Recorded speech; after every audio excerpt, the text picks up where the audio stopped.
Now it's Our Miss Brooks, starring Eve Arden.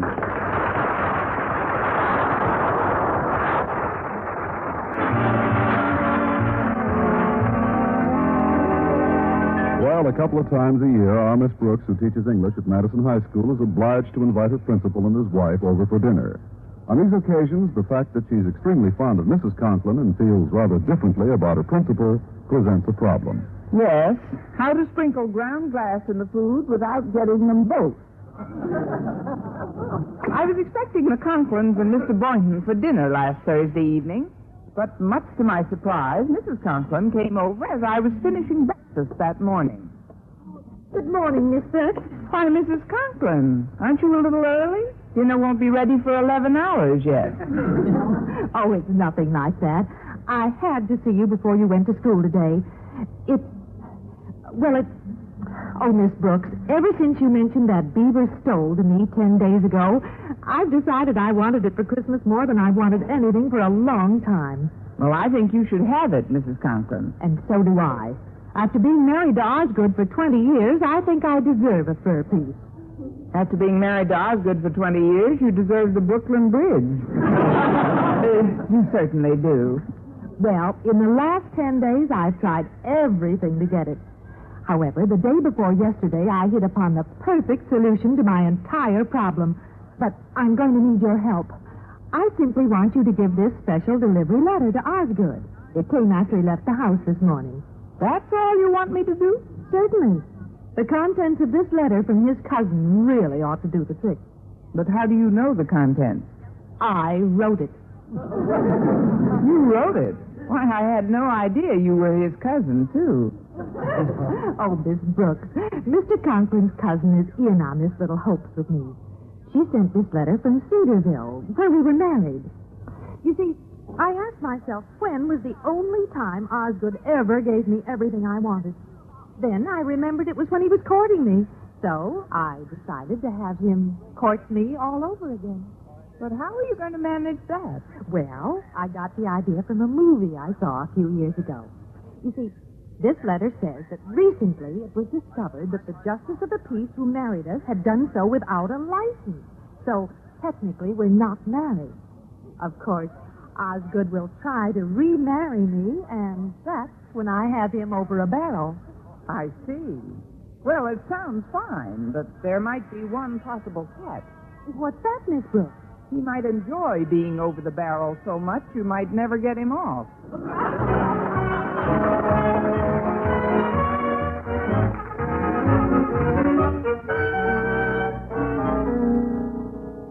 But, Daddy, I don't think a fur stole is asking for so much. After all, Mother has worked and slaved for us both all these years. Well, you have no idea the hardships she's had to endure. As soon as I get home, remind me to unstrap her from in front of the plow. Harriet, your mother doesn't know the meaning of the word work. Apparently, all she knows is how to ask for things. Oh, but, Daddy, sure. No sooner does she learn I'm making $300 extra by going on a lecture tour for Mr. Stone than she wants a fur stole. Now, if you'll excuse me, Harriet, I can't think of anyone I'd rather converse with less at the moment. Who is it? Miss Brooks, sir.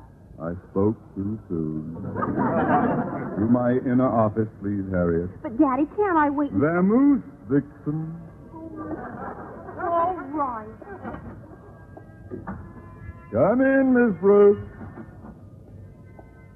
Good morning, Mr. Conklin. What is it, Miss Brooks? Please be as brief as possible. As you can see, I have a desk piled high with paper. Yes, sir. Those crossword puzzles do pile up if you don't get... I have a letter for you, sir. Your wife called and asked me if I'd drop it off. She thought it might be important. It's from your cousin in Cedarville. Special delivery. Marked urgent. Goodness, I haven't heard from my cousin in 5 years. The last time she wrote me, her letter contained extremely bad news. Oh, I dread reading it. Well, might as well get it over with. Good. Must be terrible news, huh? Awful news. Simply dreadful, huh? Horrible? Woo-hoo!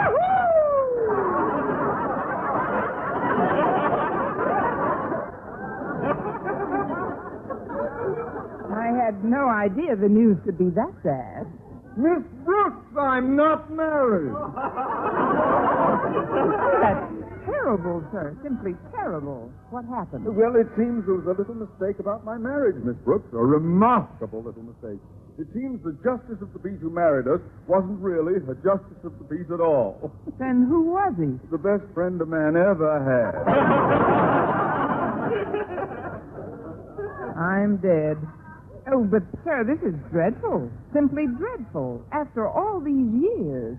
Well, you must remarry at once. But who?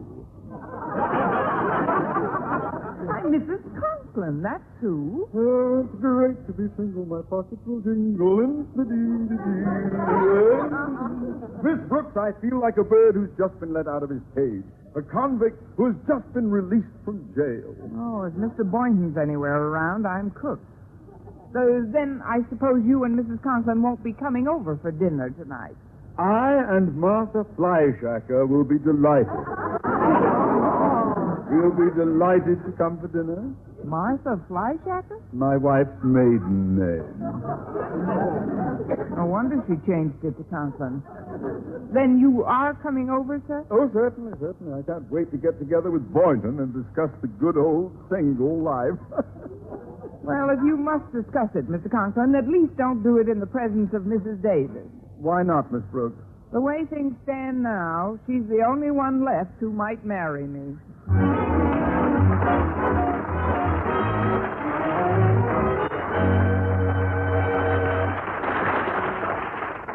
Well, Mrs. Conklin's hoax to convince our principal that they were never really married, and thereby get a fur coat when he re-courted her, backfired rather badly.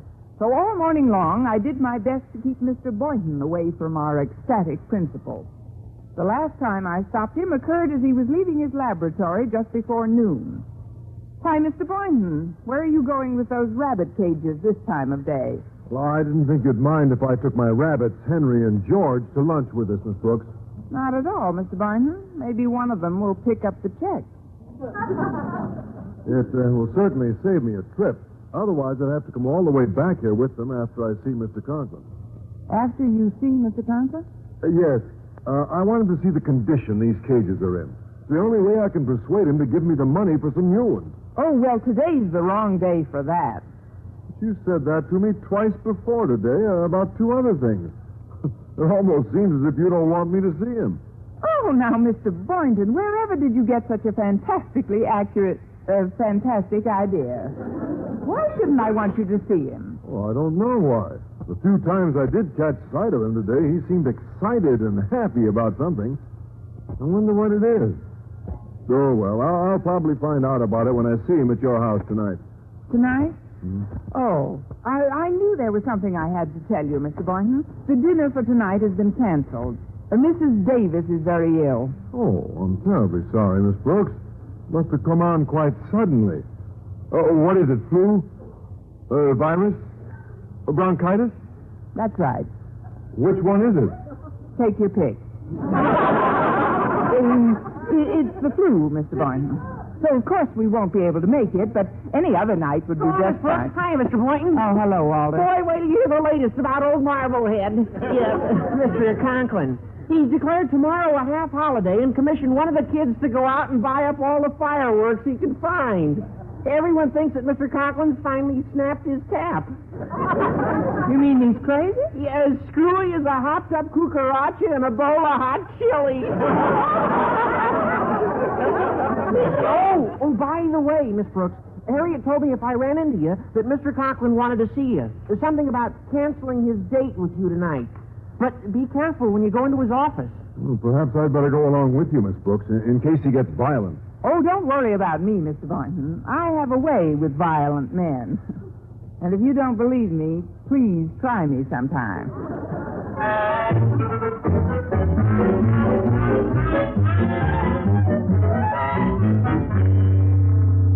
Oh, it's nice to be single. My pockets will jingle.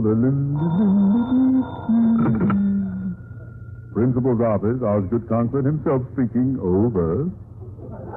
Hello, Osgood. This is Mr. Stone. Oh, yes, Mr. Stone. How are you, sir? Conklin, I just had a thought that should make you very happy. How would you like to take Mrs. Conklin along on your lecture tour? Conklin? Hello? Conklin, can you hear me? I'm afraid I can. What happened? Were you cut off? Only my windpipe. That is, I was choked with happiness. Good, good. Mr. Stone, is it absolutely essential that I take Mrs. Conklin along? I mean to say Yes, that... Conklin, it is essential. Is your wife free to go? Sir, she's been free to go for the past 20 years. I mean, yes, of course she is. Then she goes along regardless of what. Those are orders. Yes, sir, regardless of what. Goodbye, sir. Well, Osgood, I guess there's no other choice. It's delightful to be married, to be married. Lady, come in. Mr. Conklin, I understand you want to cancel the dinner engagement at my house. I guess you've decided to go out on the town to celebrate your newly found freedom. Freedom? Oh, it's true, Miss Brooks. I did have some wild thoughts when you first handed me that letter this morning, but after a little sober reflection, there's nothing I want more than to be welcomed back into the warmth, comfort, and security of my happy little prison. Home, home. Well, there's nothing standing in your way, is there, sir? Oh, well, frankly, there is a little something. In my momentary exuberance this morning, I called my wife and said some things that may have annoyed her a teensy-weensy bit. A teensy-weensy bit. She said she'd never speak to me again. Miss Brooks, I know you have some influence with her. I'm sure you could help me win her back. Oh, I don't know, Mr. Conklin. You know what they say about a woman scorned. Only a beaver stole can unscorn her. Beaver stole? There's a beauty on special for only $200. You do want her back in the next few weeks, don't you? The next few weeks, I want her back at once. Not only do I love her, but Mr. Stone will cancel my lecture tour if she isn't. Oh, I think I'm beginning to understand the urgency. I did let the cat out of the bag, didn't I, Miss Brooks? You let the cat out and the beaver in. See you at my house at 7, sir.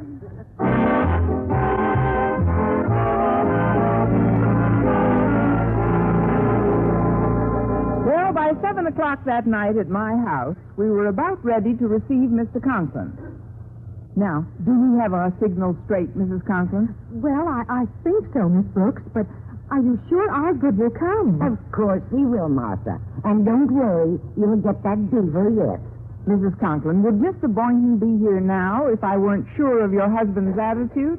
Believe me, it was difficult to convince him that Mrs. Davis had recovered after I told him she had the flu earlier today. Oh, that explains it. I was wondering why he came in wearing a gauze mask before he...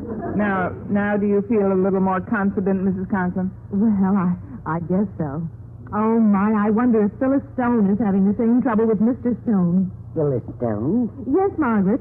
I told her about my marriage hoax, and she's trying the same trick to get a fur stole from Mr. Stone.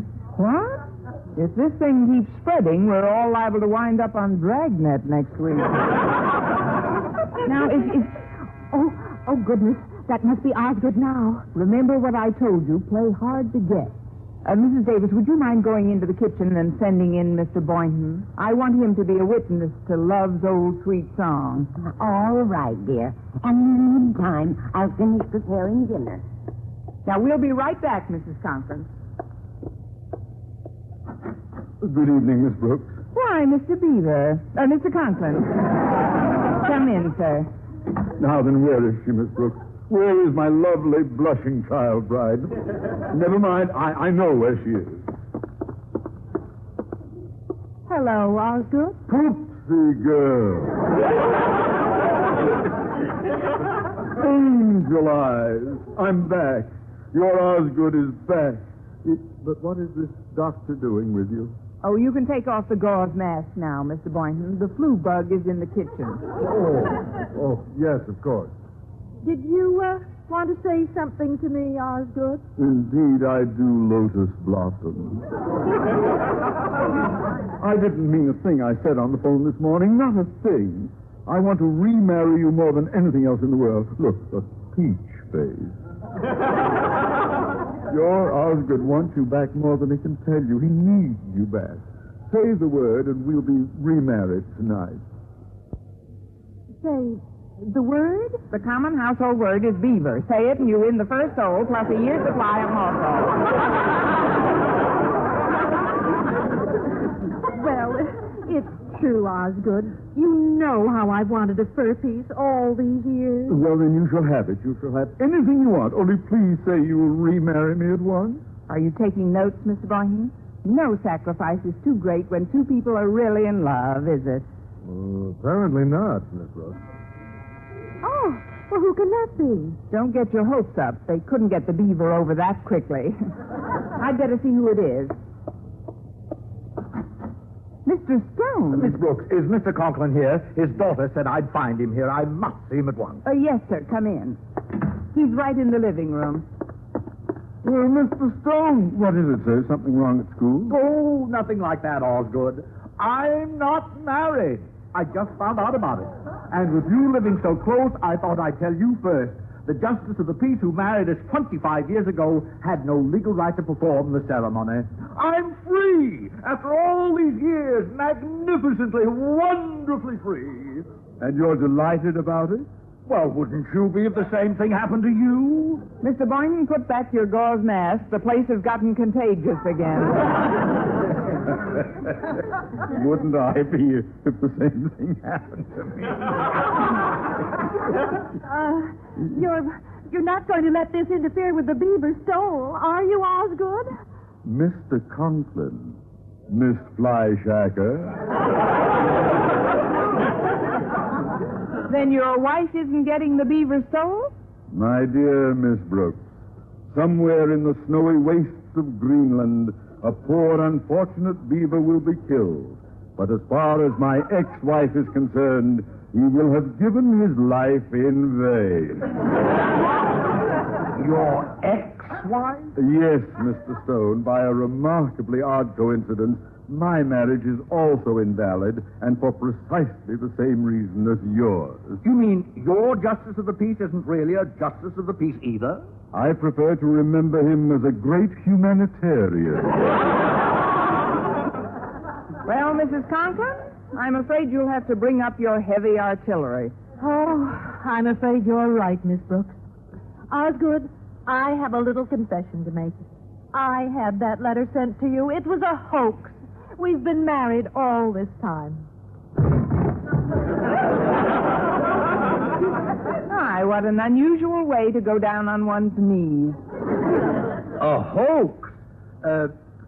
Mrs. Conklin, may I ask a question? You might as well. There's plenty of room down there for all. If it's about Mrs. Stone, Charlie, you're still married to her and always have been. So we're both still married. I guess the joke is on both of us, eh, Mr. Stone? Seems your wife is still... Keep my beloved wife out of this. Oh, you must be quite a miserly tyrant, Conklin. Otherwise, why should your poor wife have to resort to such pitiful measures to obtain that which is rightfully hers? But I fully intend to buy her that beaver stole. This time, let's put it in writing. Well, you see, Mr. Boynton, even though married couples do have little... Mr. Boynton? Mr. Boynton? He sneaked out to the kitchen 5 minutes ago, Miss Brooks. Well, after all this talk about marriage, I don't blame him for going out there. Why? What do you mean? Flu and all, at her age, Mrs. Davis is the safest bet. Our Miss Brooks, starring Eve Arden, was produced and directed by Larry Burns, written by Arthur Alsberg and Al Lewis with the music of Lud Bluskin. Mr. Conklin was played by Gail Gordon. This program came to you from the Frederick Studios of the American Forces Network Europe and was prepared for rebroadcast over this network by specialist Rich Kuhlman.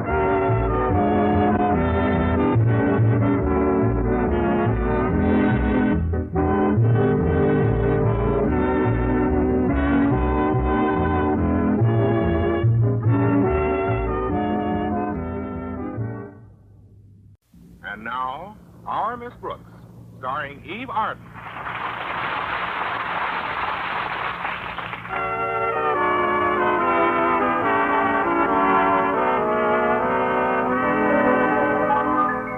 Well, with the Christmas holidays so close at hand, our Miss Brooks, who teaches English at Madison High School, is faced with a few problems common to many of us. First, she still has all her Christmas shopping to do, and second, she has very little time to do it in. And third, she has no money to do it with. At least I have very little money. $20 to be exact. And considering the people I usually give presents to, I knew that wouldn't go very far. After thinking it over for a while, however, I arrived at the only possible solution to my dilemma, which I conveyed to my landlady at breakfast last Wednesday morning. Then you're going to spend the entire $20 on a gift for Mr. Boynton, Connie? Yes, it's the only thing I can do, Mrs. Davis. I think I should be able to get him a nice gift for $20. It's better than giving a number of my friends a lot of trash. Don't you agree? I suppose so, dear. I know I certainly didn't expect anything from you. Well, I'm glad. After all, what difference does it make that I cook your meals all year round?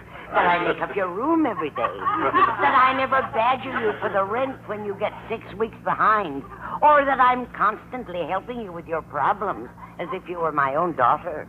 I do it out of the goodness of my heart. And I certainly don't expect anything in return. If I crawled under the rug, I wouldn't even make a bump. But, Mrs. Davis, we agreed we wouldn't exchange presents this year. Of course we did, Connie. So you stick to our agreement. After all, what difference does it make if I happen to forget and ordered you a beautiful gift? You ordered me a gift? Oh, dear, it slipped out. Well, slip it back in. Perhaps it wasn't as much of a sacrifice for you as... What difference does it make that I far exceeded my budget to get it for you? So I'll just eat a little less for the next 6 months. Just because the spirit of the season has swept me away doesn't mean it has to sweep you, too. Sweep me? It might easily clean me out. Well, I suppose I actually should give you a gift, too, since we're so close. Now, dear, you'll do no such thing. Don't give it another thought. Well, all right, but... I'll get along perfectly well, squeezing oranges by hand for another year. Just because I can hardly straighten out my poor fingers when I'm through is no concern of yours. Then you want a finger straightener. An orange juice squeezer. Why, Connie, how did you know? It was just a wild guess. But the $10 they wanted cherries is much more than I'll let you spend. Well, then I won't. So if you'll just give me $7 cash, I'll get the squeezer at McGinty's Sales Company. I happen to have an exclusive introductory credit card there. It's the only thing that lets you in, and it entitles you to a third off on everything. As I say, I should be able to get Mr. Boynton a nice gift for $13. I'll give you the money as soon as I get my bag. Thanks, dear. Now I'll tell you what I got for you. It's something I felt was very personal. Something personal? What is it? A chess set. A chess set? Yes. I know how Mr. Boynton loves the game, and it'll give you two something to do together on those long winter evenings. That is, if you know how the game goes. Certainly, right out the window. It was very thoughtful of you, Mrs. Davis. Oh, there's Walter to drive me to school. Be right out, Walter. I'd better be going, Mrs. Davis. All right, dear. Well, I intend to do the rest of my shopping this morning, so I'll drop off your present at school. Maybe you and Mr. Boynton can use it in the cafeteria at lunch. We might at that. Those chessmen ought to taste a lot more tender than the rest of the food.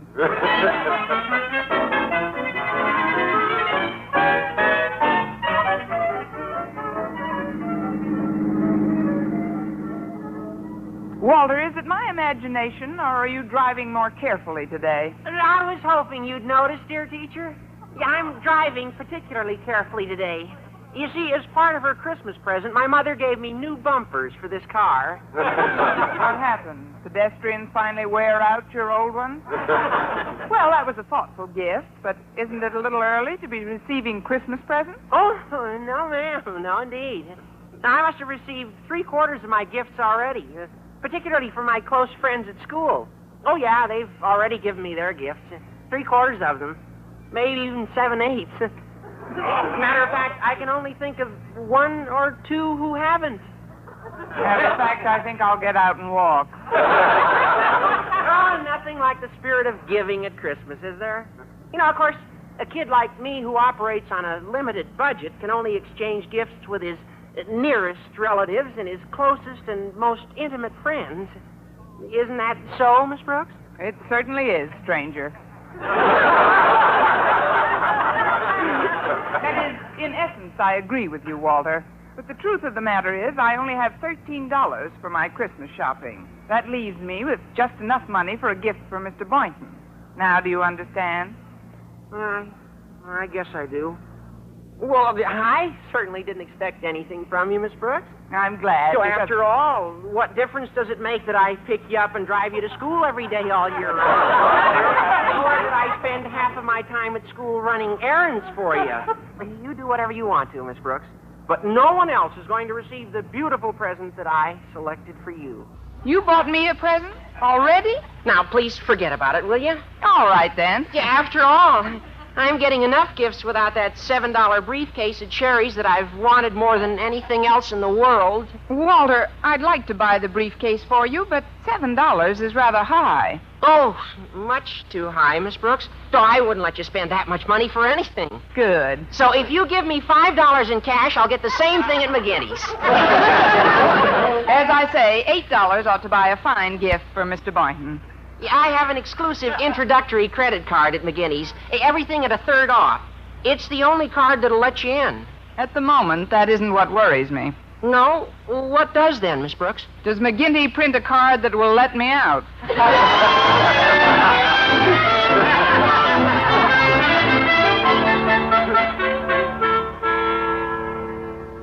Walter, there's no reason to sneak past Mr. Conklin's office, even if we are 5 minutes late. But, Miss Brooks, you know how Mr. Conklin feels about such things. What would you say if he suddenly did step out of his office now? Good morning, Miss Brooks. Does that answer your question, Walter?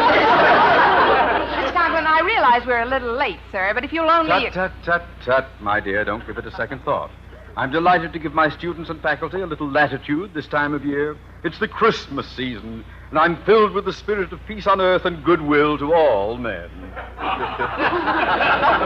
it's nice of you to extend it to females and young boys. Not at all, Miss Brooks. Now, will you come into my office, please? I have something to ask you. But, sir, I'm 5 minutes late and now. You'll be 5 minutes later.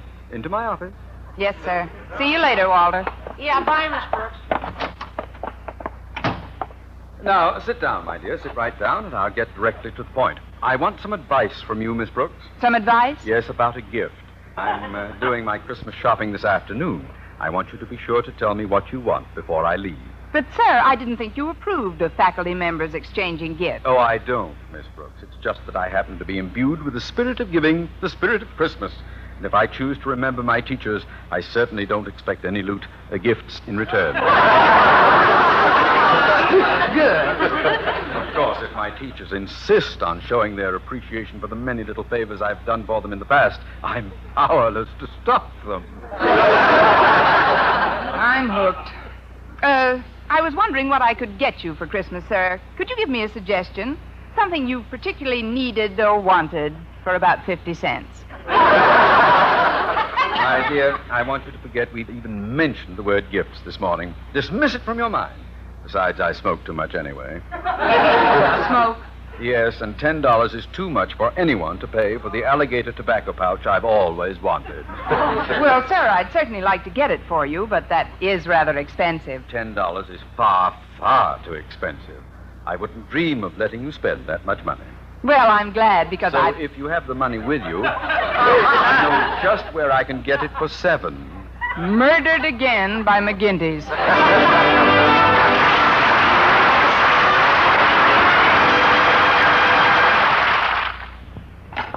Here we are, Miss Brooks. My dessert and coffee. And I brought you a piece of pineapple pie a la mode. Why, Mr. Boynton, what a thoughtful Christmas present.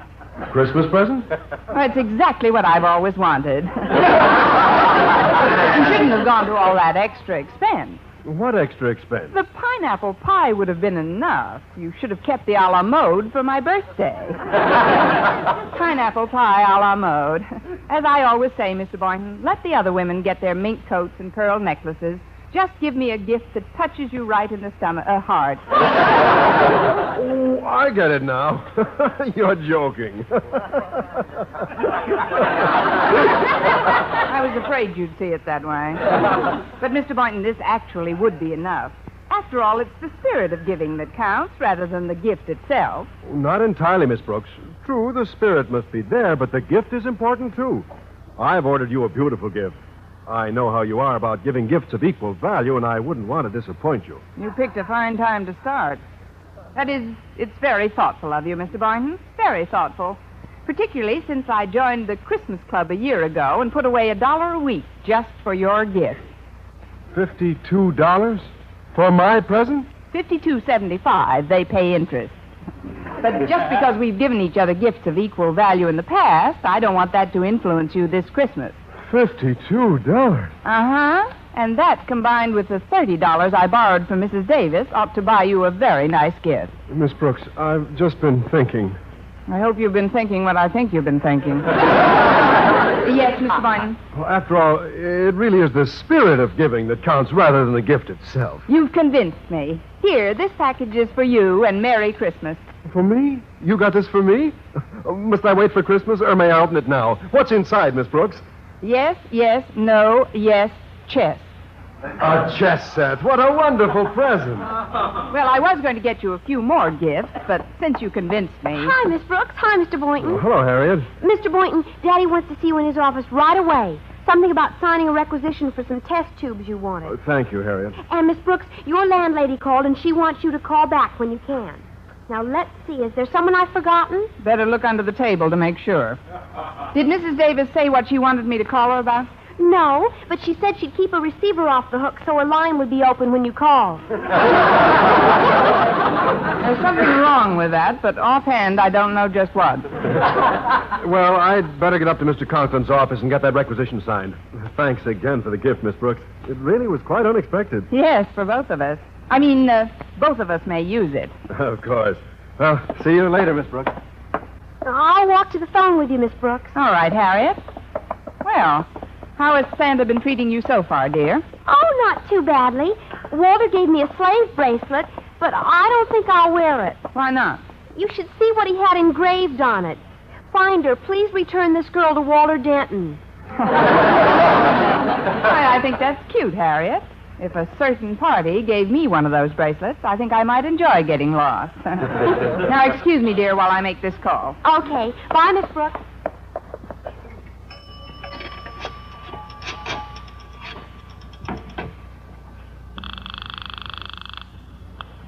Hello? Hello, Mrs. Davis. Connie. Oh, Connie. Well, how did you like the gift I gave you? Oh, it's lovely, Mrs. Davis. Simply lovely. I knew you'd be enthusiastic over that black silk negligee. Well, certainly. It's something Mr. Boynton and I can... Black silk negligee? Oh, no. I hinted it was a chess set, Connie, just to throw you off the track. And you did, right into the path of a screaming locomotive. Was the negligee the wrong size, dear? Oh, I'm not sure, but I think Mr. Boynton takes a 38. Speak louder, Connie. It sounded almost as though you said Mr. Boynton. I've got to hang up now, Mrs. Davis. I just gave somebody a gift, and I've got to get it back before he opens it. Why? Do you think he won't like it, Connie? Oh, not exactly, Mrs. Davis. It's something that all men like, but on somebody else.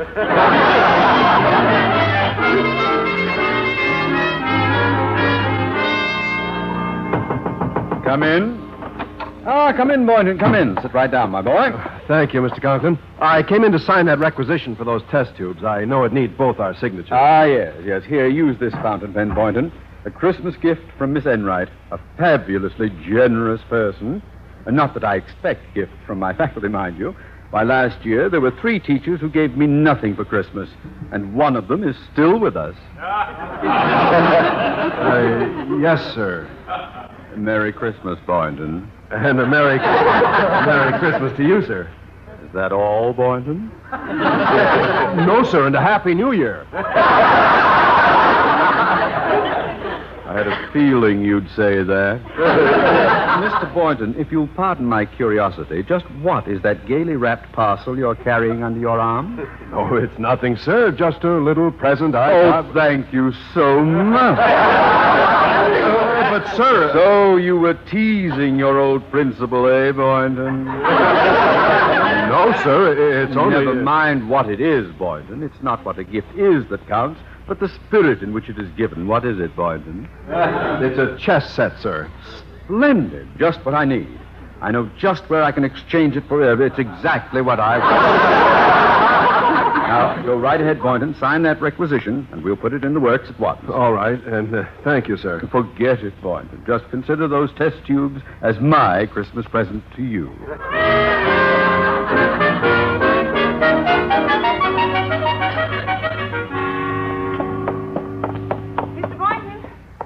Mr. Boynton, I'm glad I finally found you. I missed you right after lunch. Goodness, Miss Brooks, you're breathless. Please, this is no time for flattery. Oh, you mean I'm winded? Yeah. Well, I've been looking for you after every period since noon. I'm afraid I'll have to ask you to return that gift I gave you. There's been a slight mistake, and I have to exchange it. The gift you gave me? Well, you can't exchange it, Miss Brooks. I used it during my free period. Wasn't it a little skimpy around the hips? You opened it already? Well, I haven't exactly opened it, but, well, I like chess. It's my favorite game. Believe me, Mr. Boynton, in this thing, you couldn't make a move. Look, I really must have it back. You see, I gave you the wrong present by mistake. Oh, well, then I may as well tell you the truth. I gave it to Mr. Conklin as a Christmas present. I hadn't intended to, but before I knew it, he seemed to take possession of it. You gave him the gift I gave you? Mr. Boynton, I'm shocked. How could you bring yourself to give away a gift someone else had given you? If you knew the time and thought and effort I put in to select a gift that would suit your personality... What am I saying? Really, Miss Brooks, it all happened so quickly, I had no alternative, but... Please, Mr. Boynton, no excuses. I still think you were quite negligent. Negligent. Well, I've got to get it back at once, so here goes. Well, good luck, Miss Brooks. Come in. Why, Miss Brooks, come in, my dear. Well, have you decided what little gift you would like from your principal this year? Well, frankly, I'm undecided, sir, between a little diamond wristwatch and a little alligator handbag. How about a little psychoanalysis?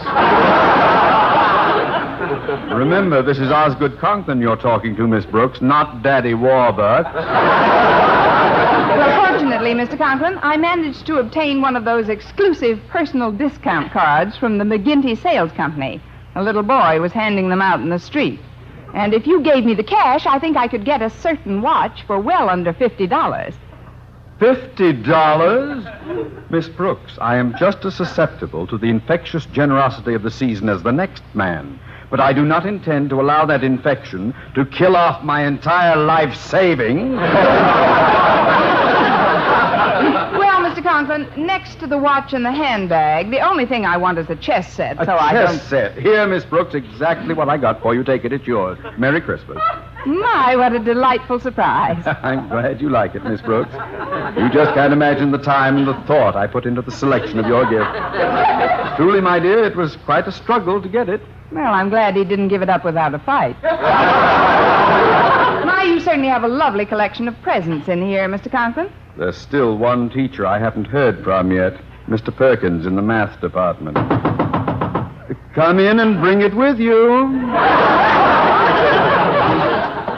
Why, Mr. Stone. Hello, Conklin, Miss Brooks. Season's greetings to you both. And the same to you, sir. Here, Conklin, I brought over this gift for you. Thank you, Mr. Stone. Oh, forget I'm the head of the board today, Conklin. Get into that old Christmas spirit. Enjoy yourself. Relax. Smile. Have you given out all of your gifts yet, Osgood? Yep. Gifts? Yes, Miss Brooks just finished wrapping yours, Mr. Stone, here. Oh, but, sir, that package is... Yes, Miss Brooks, you were saying... May you get many years of use out of your gift, Mrs. Stone. And for longer life, rinse it out every night and hang it up in the bathroom. Oh? Is it a shirt, Conklin? Oh, no, sir. Handkerchief? No. Socks? No, but I'll give you a hint. 2 people can use it at the same time.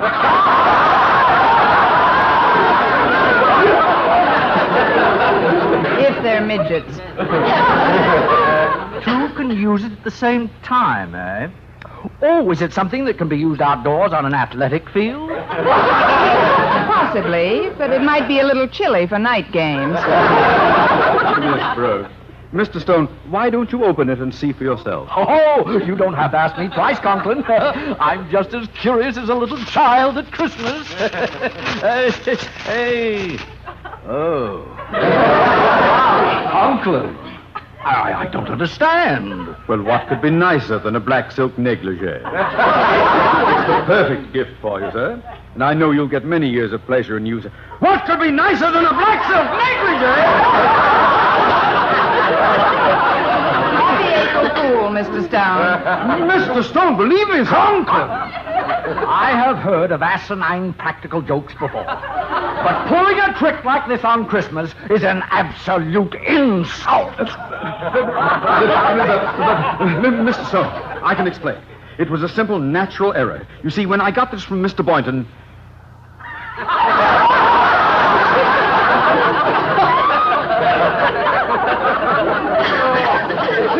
Miss Brooks, why did Mr. Boynton give me a black silk negligee? I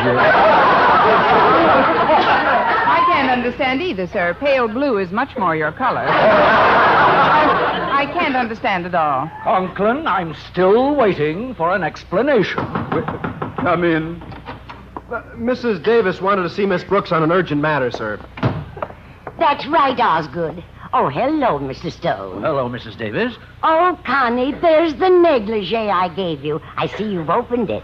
What? Miss Brooks, you mean you gave me a gift that someone else had given you for Christmas? Well, you see... Boynton, do you mean you gave me a gift that someone else had given you? Well, sir, Conklin, do you mean you gave me a gift that 3 other people had given you? Well, That nightgown has more mileage on it than a 1928 Ford. Conklin, I don't quite understand what's going on around here, but if your idea of a joke is to hand me a cheap nightgown... That is not a cheap nightgown. It cost $22.50. $22.50... Say, it is rather pretty there. Conklin, perhaps I've been a little hasty. I think Mrs. Stone will be delighted with your thoughtful gift. Well, I'm afraid I did give you the wrong gift, Mr. Stone. I had really intended that for Mrs. Conklin. But, Mr. Conklin, I was going to give it to my mother. If you were, she'll have to come down and take it off my back. That gift was originally given to me by Mrs. Davis. That's true, Connie, but I'm afraid I'll have to take it back, dear. Take it back? But why, Mrs. Davis? My sister Angela gave it to me as a gift, and she's coming over tonight to see it on me. So if you don't mind, I'll take it home. Well, see you all again soon. Well, there goes Mother's negligee. Whose negligee, Boynton? I might ask you the same question, Conklin. Really, Mr. Stone, Gentlemen, please, we shouldn't argue. Let's try to remember it always as our negligee. Our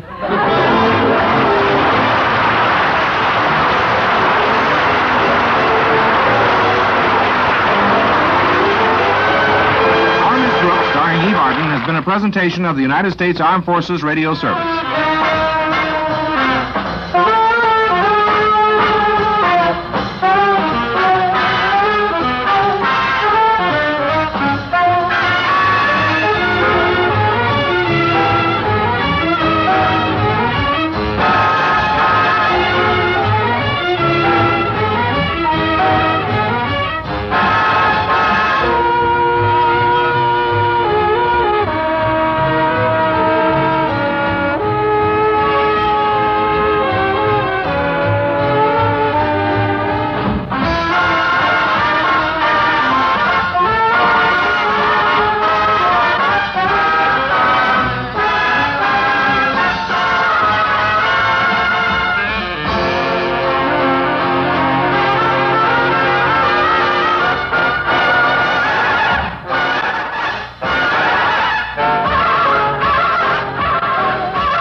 holidays the past few years, our Miss Brooks has been putting her time to good use, writing articles for the Western Quarterly magazine. Last year, they paid her $50 for an authentic article called The Vanishing Indian. And this year, they've agreed to pay her $100 for one on the vanishing hobo. And next year, if they make it $200, I'll do one on the vanishing school teacher. To make this year's article as authentic as possible, I decided to get my information from a genuine hobo. So my first problem was, where would I be most likely to find the biggest bum in town? I decided to try the railroad yard, since my principal's office was closed for the holidays. And yesterday morning, my search was rewarded. I met a really loquacious tramp with whom I agreed to divide my fee for the article if he would supply the information I needed. As we walked back to my house, we made a very interesting couple. Me with my new Christmas hat and coat with patch pockets, and he with his broken-down derby and suit with patch pockets wherever you look. But my hobo still couldn't seem to get over his good fortune. Then you're really shelling out half a C-note just to hear me spill? Boy, lady, it sure is lucky I stumbled onto you. Particularly since I just got in by lower berth from Chi. You rode from Chicago by lower berth? Yeah, all the way. Right under a Pullman car. I ride Pullmans all the time. You gotta know how to use your lump of lead to land a spot like that. Your lump of lead? Yeah, your head. Well, knowing the students at Madison, I shouldn't have asked. Your vocabulary is a wee bit different from mine, Mr. I still don't know your name. It's the Earl of Peoria. The Earl of Peoria? Well, what do you hear from the Princess Margaret Rose? I just couldn't resist that. You should have. Nearly everybody pulls the same gag. Well, here we are, Earl. This is where I live. Hey, this is quite a trap you got here. Oh, I don't know. In 6 years, I still haven't caught Mr. Just a moment while I get there.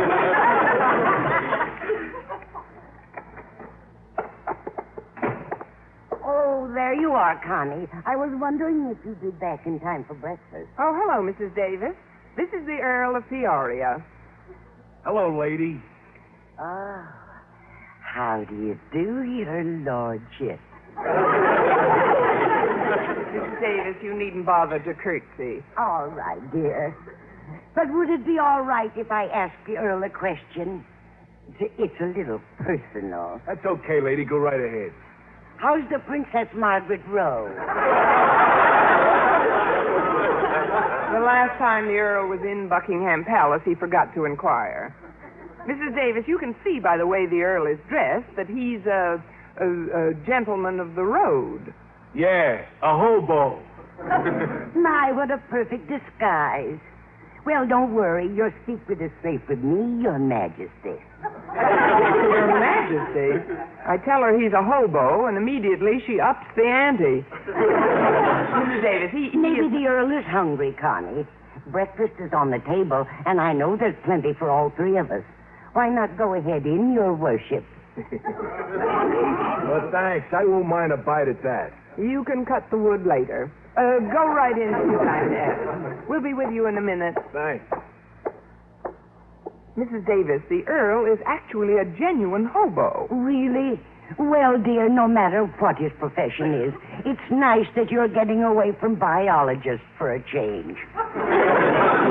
And I'm not seeing him to get away from Mr. Boynton. The Western Quarterly magazine is paying me $100 for an article called The Vanishing Hobo. And I'm simply seeing the Earl to get authentic information. Now, do you understand? Of course, dear. Good. Where is he taking you on New Year's Eve? He's not taking me anywhere. As of now, Mr. Boynton is still my New Year's Eve date. Well, I thought you said he hasn't invited you yet. What if he doesn't ask you? Well, then I'll have to resort to a clever little subterfuge which we women use only in extreme emergency. What's that, dear? I'll ask him. Anyway, I expect to see him in a little while. Walter's driving me over there to pick up his typewriter and borrow a clean shirt and tie for the Earl. Oh, that reminds me, Connie. While you were out, Mr. Conklin called. He said to tell you to come over to his house as soon as Walter picks you up. He sounded as if it were a matter of life and death if you weren't there in half an hour. I think I'll wait an hour and be sure. Everything's a matter of life and death with our principal when he wants me to do something for him. Doesn't he realize that these are the holidays and that we teachers have a right to some time off just as much as... Oh, there's the back doorbell. That's probably Walter now. Come in, dear. The door's open. Why is he coming in by the back door? He probably wants to stop in the kitchen and drop off the bag of food I asked him to buy. Good morning, ladies. Say, I just came through your dinette. You know, there's a man eating like crazy in there with both hands. Well, go in and show him how you eat with both mouths. Go in and join him, Walter. Say, who is he? He's the Earl of Peoria, Walter. The Earl of Peoria? Well, what does he hear from the Princess Margaret Rose? That joke might easily become as popular as the bubonic plague. But to forestall any further speculation as to who he is, the Earl's a tramp who's helping me with an article I've been writing called The Vanishing Hobo. Now, is everything clear? Oh, yes, ma'am. I'm glad. Where's he taking you on New Year's Eve? I wonder if this place is wired for sound. Now, Walter, if you're ready, let's get going. I have to stop off at our principal's house before we visit Mr. Boynton. Oh, I'm not going with you, Miss Brooks. Yeah, I have some errands to do for my mother, so I thought I'd let you borrow my car. Yeah, I have every confidence you are my equal as a driver. Give a pedestrian, take a pedestrian. Well, in that case, I might as well take the Earl along. That is, if your car is suitable for him. How high is the body from the ground, Walter? But, Connie, what difference does it make how high the car's body is? Plenty. I want the Earl to be perfectly comfortable while he rides under it.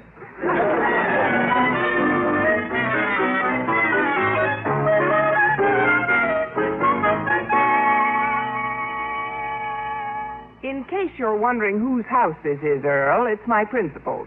Hey, it's not bad. Yes, sir, this is a real ice palace, isn't it? Yes, that does describe the thin stuff I skate on around here.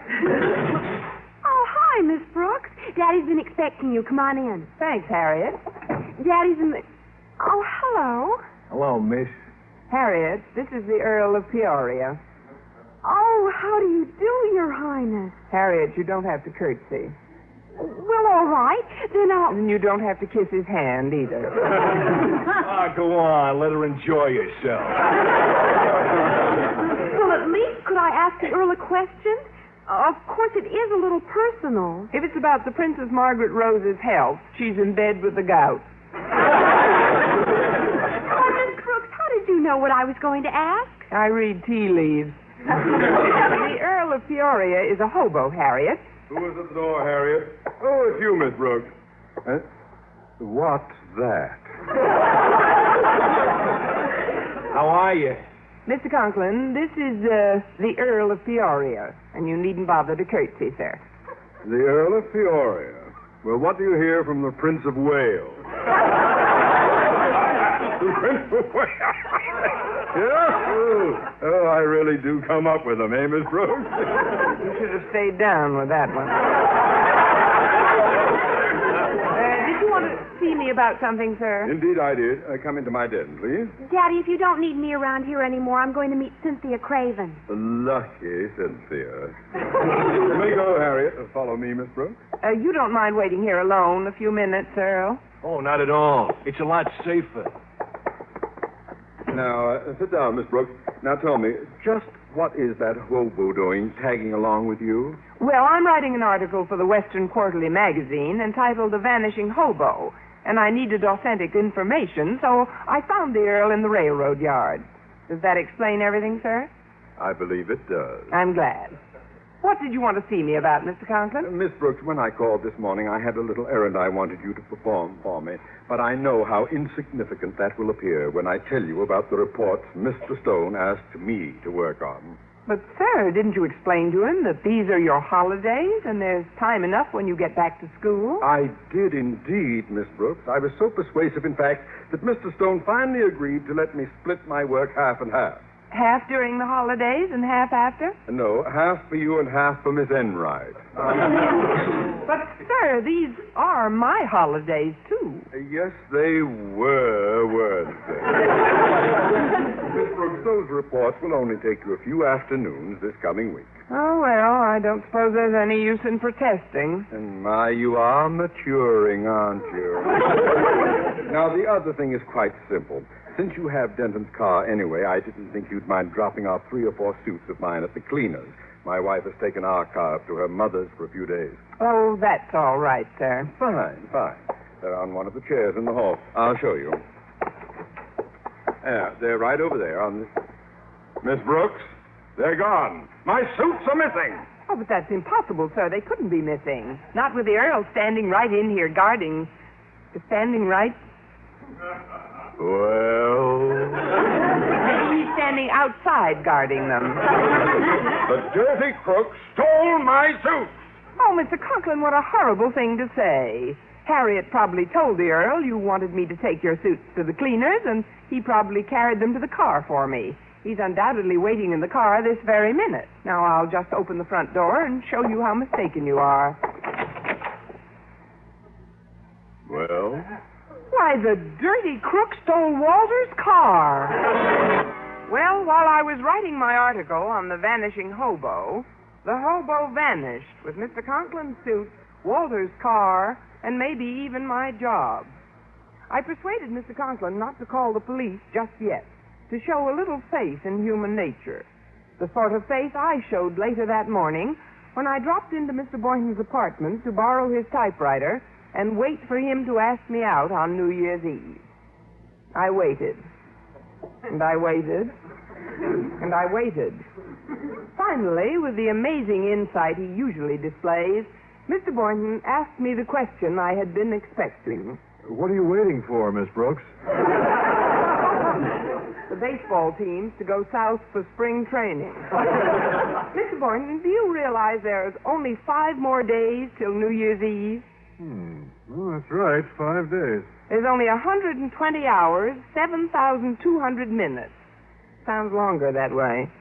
I feel the only way to really celebrate is in some gay nightclub. Don't you agree, Mr. Boynton? Not for me. They're too expensive. Oh, they'll rob you blind. Personally, I prefer an intimate little house party. A friend of mine is giving... House party? With all those crazy records? The wild dancing and the indiscriminate kissing at midnight? I avoid those parties like the plague.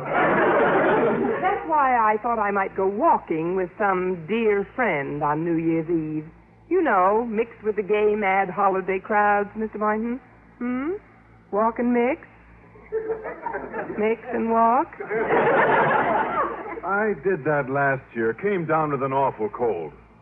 Like I say, Mr. Boynton, there's only one place to spend New Year's Eve, and I wish you'd tell me where. Mr. Boynton, what are we going to do New Year's Eve? We? Well, I'm staying home. What are you doing New Year's Eve? Not a thing, and thanks for the invitation. I'll be over at 9 sharp. Oh, before I forget, I came here to borrow your typewriter. My typewriter? But your friend the Earl stopped by and borrowed it for you an hour ago. I told him a few keys were stuck, but he took it anyway. The Earl was here and took your typewriter with him? Yes, my portable. With the Earl, everything is portable. That is, don't worry, Mr. Boynton. I'm sure you'll get it back. Get it back? You mean he stole my typewriter? Borrowed is a better word, Mr. Boynton.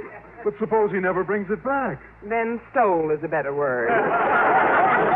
Well, I'm not just going to sit around, Miss Brooks. I'm calling the police at once. Oh, no, please, Mr. Boynton. I'm sure it isn't necessary. Maybe they're calling you. Hello? Oh, yes, she's here. Miss Brooks, it's for you. Oh, it must be the Earl. Hello? Look, you bring everything back, and I promise you won't serve 1 day in jail. Not 1 day. Believe me. You do believe me, don't you? Yes, Connie, I believe it. Is that you, Mrs. Davis? Yes, dear, it's me. You didn't call for any special reason, did you? Well, yes. My radio is missing. Oh, no. Are you sure? Of course I'm sure, dear. I have no television set, so it must be the radio. At first, I thought you took it out to have that knob fixed. No, Mrs. Davis, I didn't take it. Well, don't worry, dear. That nice gentleman friend of yours must have stolen it then. Mrs. Davis, I'm surprised at you. I thought you would show a little more faith in human nature. Well, I'm sorry, dear. Perhaps I spoke too quickly. But Connie. Yes? Why don't you call Fisher's pawn shop just to make sure? No, if the Earl had been there, the pawn shop would be missing by now. Goodbye, Mrs. Davis. So he stole Mrs. Davis' radio, too. And you still think he'll be back, Miss Brooks? Call it a sixth sense, Mr. Boynton. Call it a woman's intuition. Call it anything, but don't call the police. Please? All right, Miss Brooks. In order not to embarrass you, I won't. But I don't share your confidence. I'm going hunting for that crook, and when I get my hands on him, there'll be fireworks. Oh, I'm sure you'll catch him before the 4th of July. He'll be back soon. You'll see. Now, if you'll excuse me, Mr. Boynton, I've got to break some sad news to Walter. What sad news? That the car he loaned me this morning is now getting its kicks on Route 66.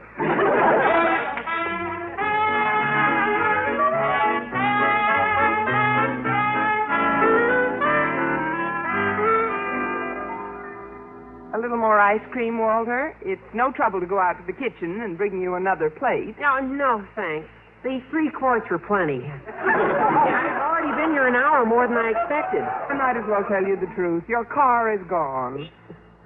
Gone? Yes, the Earl disappeared today with your car, Mr. Boynton's typewriter, Mr. Conklin's clothes, and Mrs. Davis's radio. Wow! That guy collects more stuff in a day than the Salvation Army does in a year. But why would a friend of yours do a thing like that, Miss Brooks? A good question, Walter, and I'm sorry you asked it. But let's not lose our heads. I have an idea how and where we might find our vagabond friend. How, Miss Brooks? Oh, I'm just itching to get my hands on that jalopy jipper. Well, operating on the theory that it takes a crook to catch a crook, or in this case, a hobo to catch a hobo, here's how I think we can find the Earl.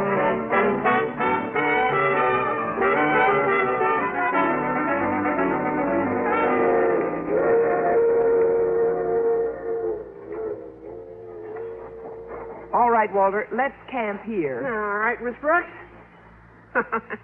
Gosh, you look funny in my father's old clothes. How do I look, Walter? You like my father. Well, it's my own fault for asking. I was hoping I'd look like an authentic hobo. Not you, Miss Brooks. With that broken-down derby, you look a lot like the Earl. Excepting, of course, you haven't a 3 days' growth of beard. I just couldn't wait for 3 days. Well, let's hope my idea works. Wait a minute. I think it's working already. Look over there. Where? That man, huddled over a fire. It's him, Miss Brooks. He's wearing the same broken-down derby, torn coat, handkerchief round his neck. Yes, I think you're right, Walter.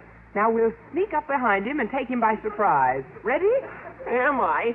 Oh, for his sake, I hope his Blue Cross is paid up. Let's go. All right. Tackle him, Walter. Yep. Hold on. We got him, Miss Brooks. All right, Earl, do you give up? Miss Brooks, why are you sitting on my chest?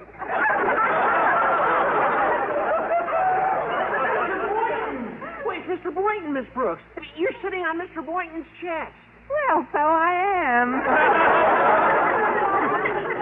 Why are you dressed like a tramp, Mr. Boynton? Yes, I'm already convinced you can't afford much for New Year's Eve. Well, I might ask you and Walter the same question, Miss Brooks.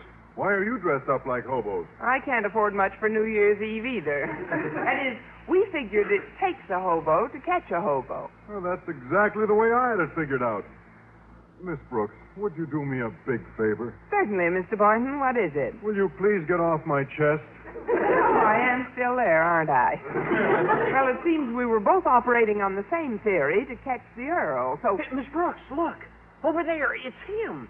It's just who we're looking for. Where's him? I mean, who's who? Where? Just behind that tree by the open fire. Yeah, it's him. Yes, it does look like him. The broken derby, the torn coat, the handkerchief. All right, the three of us will sneak up and grab him. Ready, Mr. Boynton? Not quite. Oh, that's right. I'm still on your chest.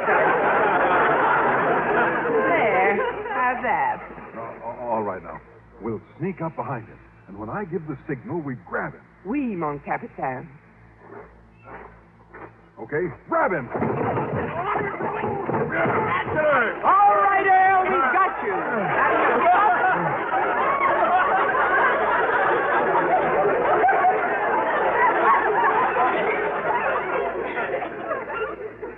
Miss Brooks, will you kindly remove those pointed knees from my chest? Conklin, is that you? No, Miss Brooks. It's Liberace. But gosh, Mr. Conklin, what are you doing in a railroad yard dressed up like a tramp? If you must know, Denton, I am only a school principal by day.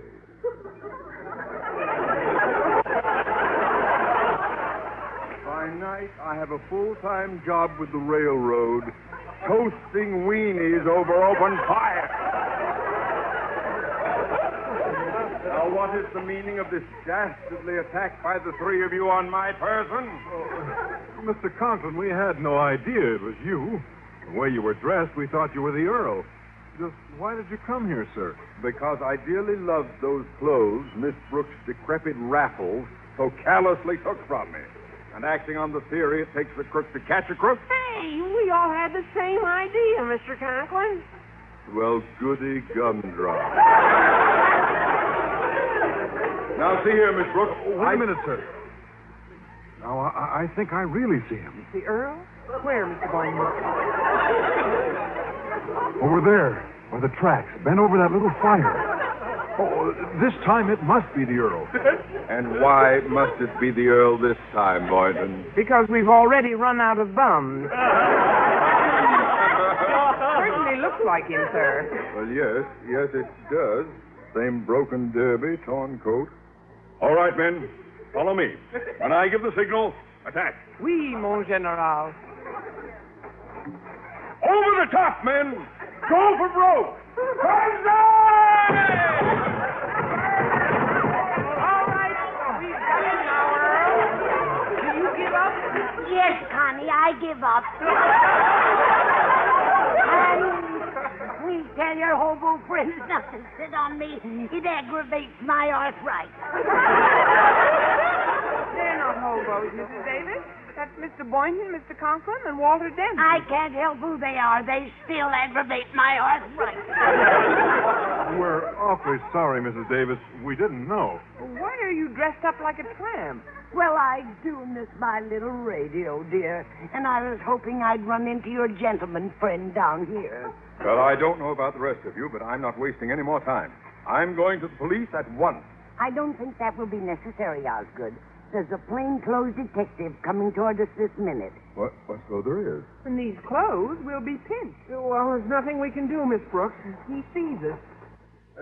Officer, you must believe us. We are not actually tramps. We are only people... Hurry up, you thinks I'll handle this. Now, listen, Copper, you can't get a thing on us. Not a thing. Copper, lady, don't you recognize me? I'm the Earl of Peoria. The Earl of Peoria. Soon to be known as the Duke of Alcatraz. Young man, if that's my suit you're wearing, you may consider it the suit you are about to be laid out in. Hey, let go of me, Mac. I paid for this suit with my own money. Certainly. He's probably collecting unemployment insurance. I demand to know this instant, where are my clothes? And my car. And my typewriter. And my radio. I pass. Earl, you'd better tell these people where their things are. They want to call the police. Miss Brooks, is that what you think of me, too? That I stole these things? No, I don't, Earl. I had a hunch you'd be back. Well, I'll tell you what happened. You treated me so nice today, I figured I'd do something for your pals. So I took your principal's clothes to a real good tailor. And I fixed up the typewriter, radio, and car. I paid for everything myself and brought them all back before I came down here. A very interesting explanation. And exactly where did you get the money for all those repairs? Plus the new suit you're wearing. The money I got was some advance dough and some work I'm doing. Advance money? For what?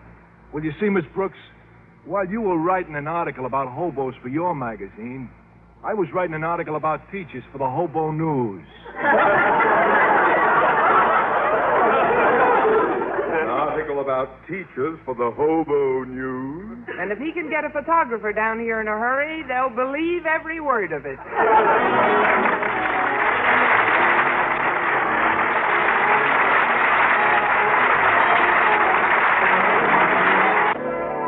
And now, here is Eve Arden. Our Miss Brooks, starring Eve Arden, transcribed, was produced and directed by Larry Burns, written by Arthur Ellsberg and Lou Durham, with the music of Wilbur Hatch. Mr. Conklin was played by Gail Gordon. Others in tonight's cast were Jane Morgan, Dick Crenna, Bob Rockwell, Gloria McMillan, and Peter Lee. Now it's Our Miss Brooks, starring Eve Arden.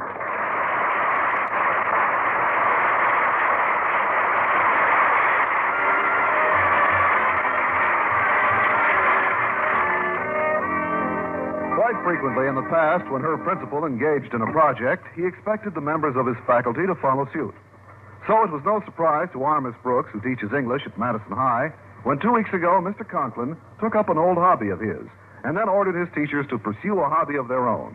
At first, she was even quite happy when she was ordered to pursue a hobby. In fact, right up until Mr. Conklin informed me that Mr. Boynton wasn't quite what he had in mind.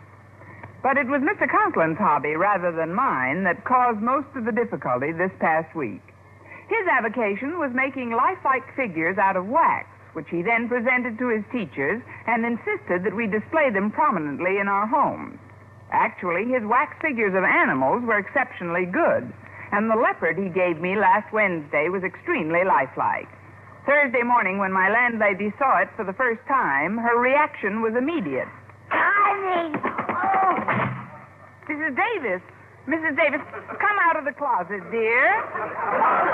He's not alive. Not alive. You're sure he isn't, Connie? Of course I'm sure. Well, all right, then. This leopard is just another of Mr. Conklin's wax figures. Although I will admit they're quite realistic. They certainly are. I don't know what we can do about Mr. Conklin's hobby, but in a way, it has had its good effects. How, dear? Well, it's forced many of the teachers to take up hobbies when they'd never had one until now. For instance, you've never seen me doing any knitting before. Look what I've accomplished in the last few weeks. Yes, I was noticing those things on the sideboard before you came in this morning. Did you see the things I knitted for Mr. Boynton? Oh, I know he'll be delighted with that. It's a bathing suit. Of course, dear. I should have known it was a bathing suit as soon as I saw the turtleneck. Well, anyway, I know Mr. Boynton will be pleased with it when I give it to him at dinner. Well, as soon as I get to school, I'll ask him if it's... Oh, that's probably Walter to pick me up. Come on in, Walter. The door's open. I better see what I've got left in the kitchen for him. And you know how that boy eats. I'll be back in a minute. Hello, Walter. Why, Mr. Boynton. Oh, good morning, Miss Brooks. Yay! Mr. Boynton. Mr. Boynton, come out of the closet this minute. I don't look that bad anymore. Oh, it's the leopard. He's not alive, Mr. Boynton. He's not? You're sure? Oh, no, I get it now. It's another of Mr. Conklin's wax figures. Gosh, they certainly are realistic. I'll bet you'll never guess what he gave me for my place, Miss Brooks. A wolf. Well, are you learning anything? Why did you come by this morning, Mr. Boynton? Well, Walter called me a little while ago and said something went wrong with his car, so I decided I'd pick you up instead. Oh, I'm glad you did. And since you're here, I might as well give you the present I knitted for you. I was originally going to give it to you tonight at dinner. Here you are, Mr. Boynton. Shows what you can create when you take up a new hobby, doesn't it? You knitted this for me? Care to jump back into the closet? Oh, no, it's beautiful. Beautiful. It'll make a wonderful cover for my rabbit cage. It's a bathing suit. A bathing suit? With a turtleneck? Well, if you can't use it, just hand it to the nearest turtle. I'll use it. And since you've given me your gift already, I might as well give you the things I made for you. I suppose you've been wondering what's in the shoebox I've been carrying. No, I just figured it was your lunch. It's the latest product of my wood carving hobby. Go ahead and open it. Oh. Why, Mr. Boynton, they're lovely. They're two of the most beautifully carved ashtrays I've ever seen. Well, they're shoes, Miss Brooks. Wooden shoes. Wooden shoes? Oh. I guess what fooled me was you forgot the wooden laces. Well, they just slip on. Women in Holland wear them all the time. Go ahead, see how they fit. All right. First, I have to get my own shoes off. There. Oh, say, this wooden shoe slips on nice and easy. Good. Is it the right size? Oh, yes. Both feet fit into it perfectly. Well, they may seem a little loose on your feet at first, but you'll find they're very comfortable around the house. Just try walking in them. All righty. Well, let's go, Mr. Boynton. I've got to see Mr. Conklin the first thing this morning. Well, you're not going to wear those shoes to school, are you, Miss Brooks? You said the women in Holland wear them all the time, didn't you? Oh, yes, but what's that got to do with you? Well, at least today I'm dressed for the part when I get in Dutch with Mr. Conklin.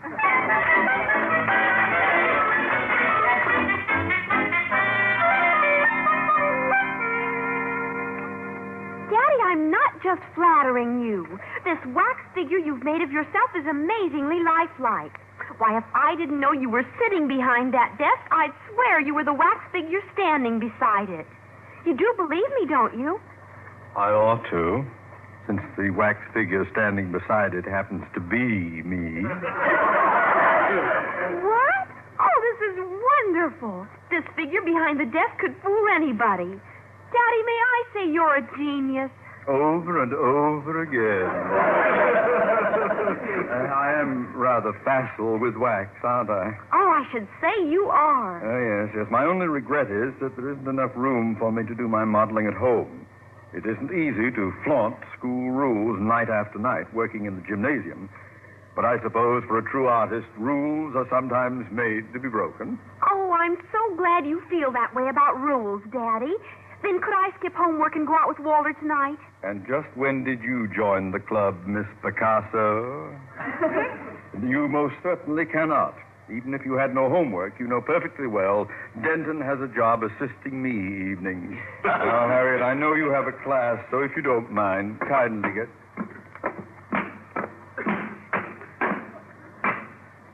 Goodness, what's that? It sounds like the Martians have finally landed. Who is it? It's Miss Brooks, sir. Well, I wasn't far wrong. Just a moment, please. Now, if you'll excuse me, Harriet, I'm about to make a little experiment to find out just how lifelike that wax figure behind my desk really is. When, Daddy? When I am hidden behind that door and you are out of this office. Through my inner office, please. What? Oh, all right. Now to get behind my office door before Miss Brooks comes in. Here we are. Come in, Miss Brooks. Oh, good morning, Mr. Conklin. Sir, I have a big favor to ask you, an enormous favor. Now, please don't say anything until you've heard me out. It's about tonight. I know I'm supposed to go over some reports with you at your house, but when I agreed to do it, I forgot that tonight Mr. Boynton and I were celebrating his 6th anniversary at Madison. So would it be all right if I went to your house tomorrow night? Would it? Would it? Mr. Conklin, I just asked you not to say anything until you'd heard me out. Not to never speak again. Sir, I've never seen you this quiet before. Is your head bothering you? It's coming off. If there's anything I can do to help, it's coming off. Don't worry. We can always weld it back on. Conklin, what are you doing in back of me when you're in front of me? Oh, I see it now. One of you is made of wax. Oh, you certainly gave me an awful start, sir. Well, I'm sorry if I upset you, Miss Brooks, but the figure is rather lifelike, isn't it? Well, truly, sir, it's practically impossible to tell the difference between you and the dummy. That is, there's a remarkable resemblance. Now, about the favor I was going to ask of you. I've already heard you ask it, Miss Brooks, and since I intend working on my wax figures here at school tonight, you may have the evening off. Oh, thank you, Mr. Conklin, thank you. Honestly, you've made me so happy, sir, I could kiss you. If you must, try the wax, Mr. Conklin. But in return for this favor of mine, I have a small favor to ask of you. Will you supervise this office during your lunch hour, since I have to go downtown to purchase more wax for my figures? Oh, yes, sir, gladly. Good. Well, if you don't need me anymore, I'll be on my way to class. One moment, please, Moll Flanders.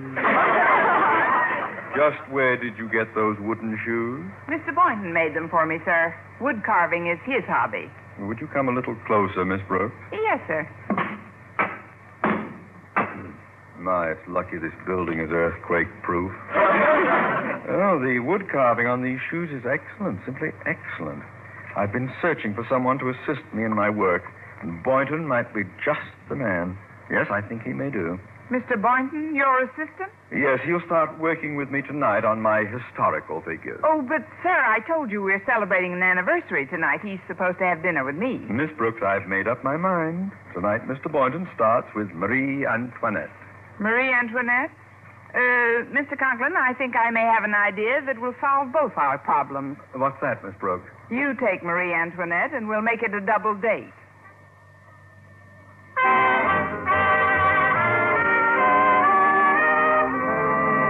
Well, at noon that day, while the real Mr. Conklin was downtown, I was sitting in front of our principal's desk, keeping an eye on his office, while the wax figure of Mr. Conklin sat in the chair opposite, keeping his eye on me. Suddenly, the door opened. Hi, Miss Brooks. Hello, Mr. Conklin. Oh, hello, Walter. Mr. Conklin, I have a big favor to ask you, but please don't say anything until you've heard what it is, okay? Don't worry, he won't. Well, sir, it's about tonight. I've been planning a big date with a certain member of your family for a week now, so could I please be excused tonight? After all, sir, I've stood guard outside the gym for 5 straight nights while you worked inside, so could I please have tonight off? Could I? Could I? Mr. Conklin, I just asked you not to speak until I finish, not to never speak again. Mr. Conklin, do you mean to say you forced this poor boy to stand out in the cold for 5 nights? Why, I've never heard of anything so heartless, so cruel and inhuman. Now stop sitting there like a wax dummy and answer me. You holy cow! Please, Mr. Conklin, please, sir, you must forgive her. Oh, she's just a poor, hungry, overworked teacher who's finally snapped her cap. She'll apologize, Mr. Conklin. I know she will. Only think of the many long, faithful years of service behind her and the pitifully few short years ahead of her. Oh, spare her, I beg of you. We kids need her, sir. She's like a mother to us. You'd do even better with grandmother. Walter, you can relax. You're only talking to a wax dummy. A wax dummy? That's not the real Mr. Conklin? Of course not. You're sure? Certainly. Now get this marble head. I'm taking all I'm going to take from you. I won't throw that one under sea. From now on, Harriet goes out with me every night of the week. And if you give me any more lip as to what time I got to bring her home, I'll bounce one off your pointed marble head. Boy, I had no idea Christmas would come again so soon. It's a little like Christmas again, isn't it? Oh, I'm afraid that rings in the new year. Walter, please don't fool with that wax figure. It's fragile. Hello, Wax Museum. Madison High School. Miss Brooks speaking. Oh, hello, Miss Brooks. This is Mr. Stone. Could I speak to Mr. Conklin, please? He isn't here right now, sir. Well, tell Mr. Conklin I passed by the school last night and I saw a light burning in the gymnasium. Now, Mr. Conklin knows how strict we are about using school facilities after hours. You just tell Mr. Conklin I'm coming over tonight to find out for myself who is using the gymnasium after school hours. I'll give Mr. Conklin your message as soon as I see him, Mr. Stone. Very well. Goodbye. Goodbye, sir. You're going to give Mr. Conklin what message, Miss Brooks? That Mr. Stone's coming over tonight to investigate the light in the gymnasium. But, Miss Brooks, why do that? If Mr. Stone discovers Mr. Conklin here tonight, he'll make him quit his hobby, thus releasing Mr. Boynton and me for active duty on other battlefields. I'm getting to feel more like no man's land every day. Walter, I told Mr. Stone I'd give Mr. Conklin the message when I saw him, and that's exactly what I intend to do. You do? Yes, but I didn't say which Mr. Conklin. Okay, Waxy, open up your ears.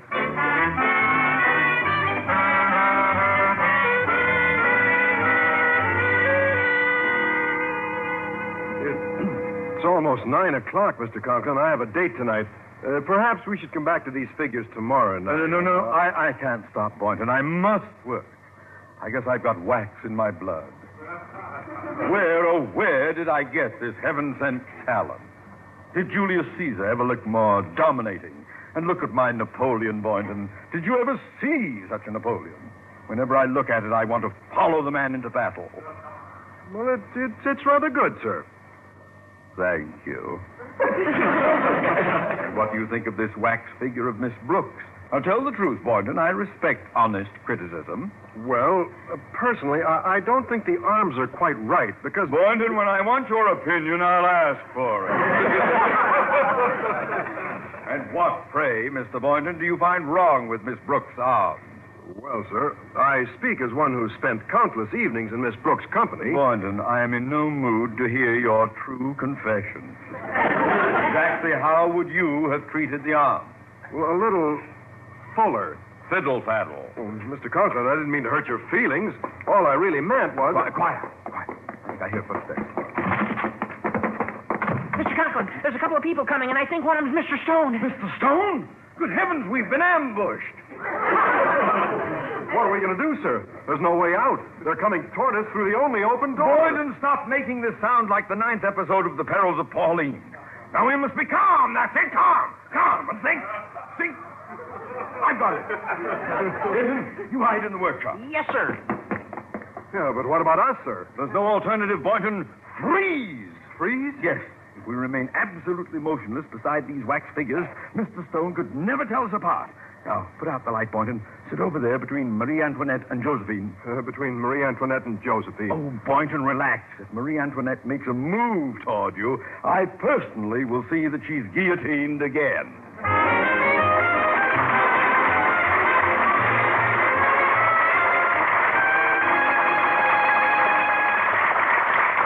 As he approached the gymnasium from the outside, Mr. Stone was surprised at something he saw. Miss Brooks, didn't the light just go out in the gymnasium? Oh, I'm not sure, Mr. Stone. I'm glad I bumped into you. We can investigate this mystery together. I'll switch on the light. Oh, for heaven's sakes, where did they go? Where did who go, Miss Brooks? Whoever was here, I mean. My, these must be the wax figures Mr. Conklin's been working on. They're amazingly lifelike, aren't they? Well, the Napoleon and the Caesar are, but that new one of Mr. Conklin wouldn't fool anyone. No living man ever looked like that. That would be like Osgood placing his figure between Napoleon and Caesar. He does seem to give them an inferiority complex, doesn't he? And that one sitting over there between Marie Antoinette and Josephine, I believe, is Mr. Boynton, huh? Very good. Good. He's gorgeous. It is good, isn't it, sir? But this figure of Conklin needs the most work. For one thing, the eyes are wrong. They're too close together. That's true, sir, and they lack that certain weasel-like quality. Oh, yes, they're not right, sir. And somehow there's something wrong with those jaws. Oh, the jaws are all wrong. Mr. Conklin has the heavy, beefy jowls of a baby rhinoceros. Miss Brooks, where does Mr. Conklin keep his art supplies? Oh, in that little workshop over there. You see it, sir? Why do you ask? Frankly, I think I can improve this Conklin figure myself. Just by adding a little paint here, a dash of hot wax there, and moving that left eye over about 2 inches.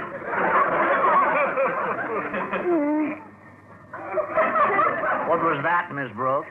What was what? Well, I thought Oh, never mind. I'll be right back with the materials. Maybe I could move that eye over while... No one is moving my left eye over 2 inches. It's you. Yes, Miss Brooks, it is indeed I. So my eyes lack that certain weasel-like quality. Oh, no, sir. They're very weasel-like. I have the heavy, beefy jowls of a baby rhinoceros, do I? Oh, that was all in fun, sir. No living man could look like I do. Oh, it should have been no living woman could hold the job I'm losing. Miss Brooks. Mr. Boynton. Well, I'm alive, too, Miss Brooks. Want to bet? No idea. Miss Brooks, this is no time for meaningless talk. I want you to get Mr. Stone out of here as soon as possible. But, sir, Mr. Stone insists on doing you over. Get rid of him, Miss Brooks, or come tomorrow morning a certain teacher may find herself pounding a beat in some kindergarten. Well, all right, sir. I'll try. See that you do, because... Here he comes. Hey, it's amazing, Miss Brooks. Mr. Conklin's got wax figures all over the place. There's even one of Walter Denton in the workshop. Well, now to get to work on Osgood. Mr. Stone, don't you think it's rather late? Oh, nonsense, Miss Brooks. I haven't had so much fun in ages. Now, first, a touch of red paint on Mr. Conklin's cheeks. There. Notice how it brings out the eyes, Miss Brooks? Yes, they do look like they're about to pop, don't they? Mr. Stone, I don't think we should... Now we build up that chin with a little hot wax, so... And now the coup de grace. Mr. Stone, what are you going to do with that saw? Well, frankly, that left ear of Conklin's has disturbed me from the moment I first set eyes on it. It's got to go. That's it. Now, 1, 2... Oh, no! I was wondering when you'd decide to give up, Conklin. You knew it was me all the time, sir. From the moment I took that first look at you and you crossed your eyes. Now, if your left eye had been moved over 2 inches, that was a dead giveaway, wasn't it? I knew Boynton was alive from the moment I mentioned that he was sitting between Marie Antoinette and Josephine, and he began to blush. He'd blush if he was sitting between 2 female frogs. I don't mind telling you I consider this infringement of school rules a disgrace. But, sir, if you let me explain... No explanation is acceptable when a principal violates school rules to the extent of using its facilities after hours without the express consent of the board. However, I shall overlook the affair this time. Oh, thank you, sir. Thank you. But hereafter, I shall expect you to pursue your hobby at home. Or find a different hobby. Yes, or find a different hobby. Something without Mr. Boynton. Yes, something without Miss Brooks. Will you permit me the luxury of expressing my own thoughts in my own native language? I'm sorry, sir. Well, Mr. Boynton, if we hurry, we can still catch a movie. Oh, just a moment, please. Conklin, who made that chair Boynton is sitting on? That one? Yes. Why, Boynton made it himself, Mr. Stone. His hobby is woodcraft. Oh, it's excellent, beautiful work. You know, Boynton, I took up woodwork a few weeks ago myself, and I find it fascinating. Oh, it is, sir. I wonder if you can drop over sometime and give me a few pointers. Well, anytime you say, Mr. Stone. I'd be very happy to. Well, how about tonight? Oh, no, tonight's impossible, Mr. Stone. Mr. Boynton has already promised to help me out with my hobby. You see, I'm a knitter.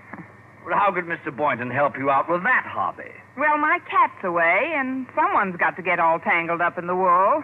Come on, Mr. Boynton.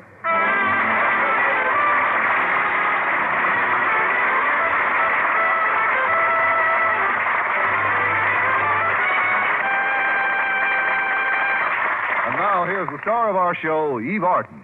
Mr. Conklin's wax dummies of Marie Antoinette and Josephine were really lifelike, but he just didn't do right by their complexion.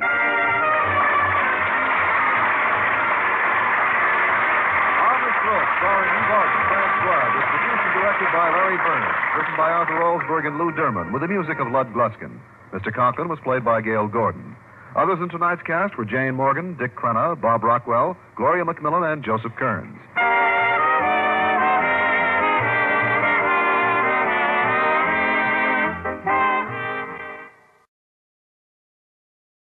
have no idea the hardships she's had to endure. As soon as I get home, remind me to unstrap her from in front of the plow. Harriet, your mother doesn't know the meaning of the word work. Apparently, all she knows is how to ask for things. Oh, but Daddy, sure. No sooner does she learn I'm making $300 extra by going on a lecture tour for Mr. Stone than she wants a first stove. Now, if you'll excuse me, Harriet, I can't think of anyone I'd rather converse with less at the moment. Who is it? Miss Brooks, sir. I spoke too soon. To my inner office, please, Harriet. But, Daddy, can't I wait? Vamoose, Vixen. All right. Come in, Miss Brooks. Good morning, Mr. Conklin. What is it, Miss Brooks? Please be as brief as possible. As you can see, I have a desk piled high with paper. Yes, sir. Those crossword puzzles do pile up if you don't get... I have a letter for you, sir. Your wife called and asked me if I'd drop it off. She thought it might be important. It's from your cousin in Cedarville. Special delivery. Marked urgent. Goodness, I haven't heard from my cousin in 5 years. The last time she wrote me, her letter contained extremely bad news. Let me see. Oh, I dread reading it. Well, might as well get it over with. Let's see. Yeah, that's good. Must be terrible news, huh? Awful news. Simply dreadful, huh? Horrible?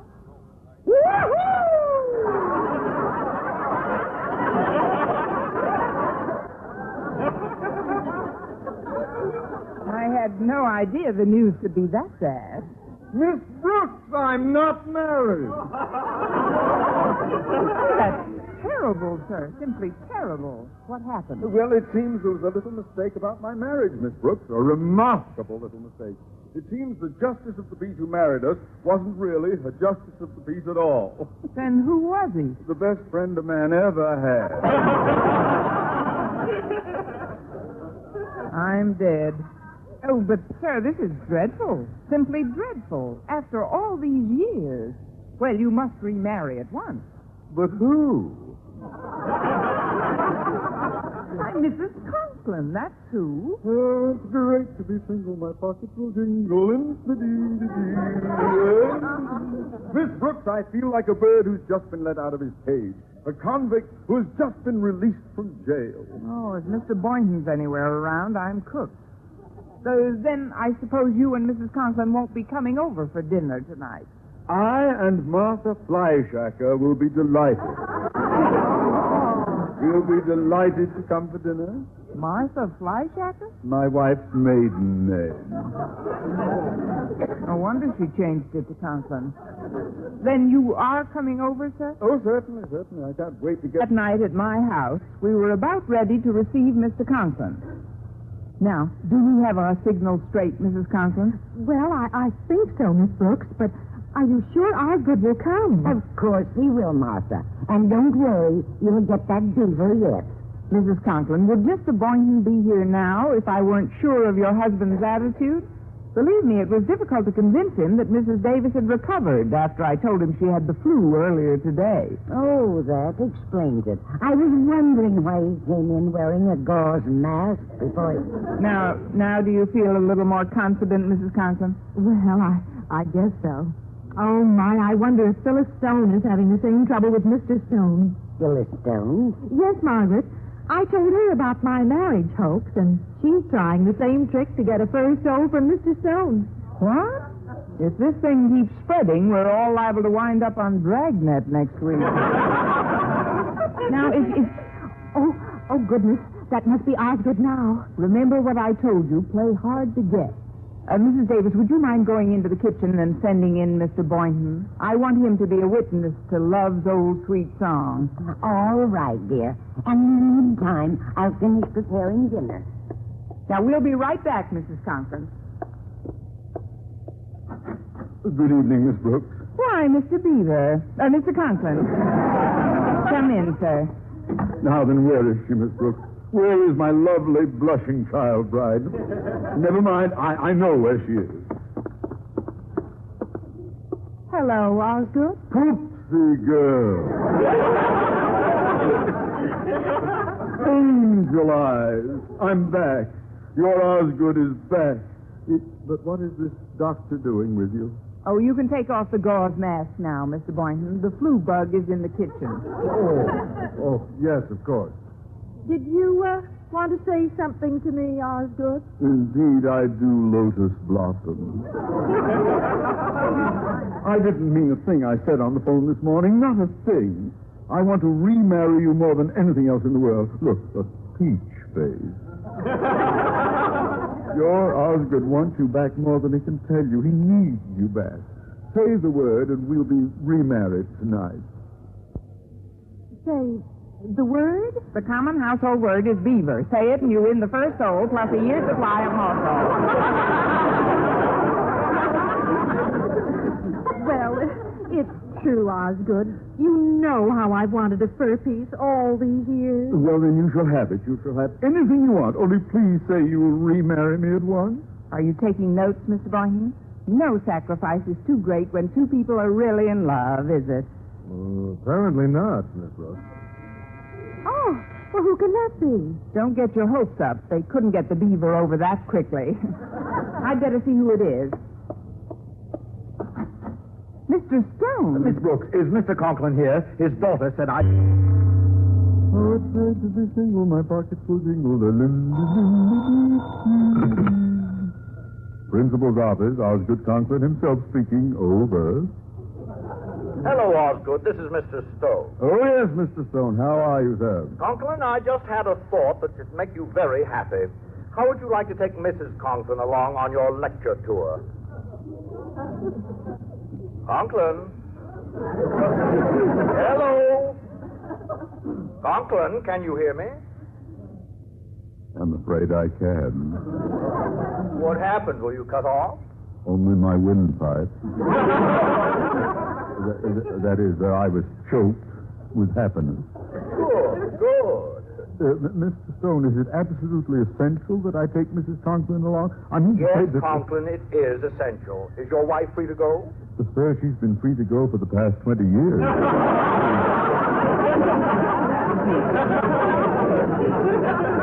I mean, yes, of course she is. Then she goes along regardless of what. Those are orders. Yes, sir, regardless of what. Goodbye, sir. Well, Osgood, I guess there's no other choice. It's delightful to be married, to be married. Lady, come in. Mr. Conklin, I understand you want to cancel the dinner engagement at my house. I guess you've decided to go out on the town to celebrate your newly found freedom. Freedom? Oh, it's true, Miss Brooks. I did have some wild thoughts when you first handed me that letter this morning, but after a little sober reflection, there's nothing I want more than to be welcomed back into the warmth, comfort, and security of my happy little prison. Home, home. Well, there's nothing standing in your way, is there, sir? Oh, well, frankly, there is little something. In my momentary exuberance this morning, I called my wife and said some things that may have annoyed her a teensy-weensy bit. A teensy-weensy bit? She said she'd never speak to me again. Miss Brooks, I know you have some influence with her. I'm sure you could help me win her back. Oh, I don't know, Mr. Conklin. You know what they say about a woman scorned. Only a beaver stole can unscorn her. Beaver stole? There's a beauty on special for only $200. You do want her back in the next few weeks, don't you? The next few weeks? I want her back at once. Not only do I love her, but Mr. Stone will cancel my lecture tour if she is... Oh, I think I'm beginning to understand the urgency. I did let the cat out of the bag, didn't I, Miss Brooks? You let the cat out and the beaver in. See you at my house at 7, sir.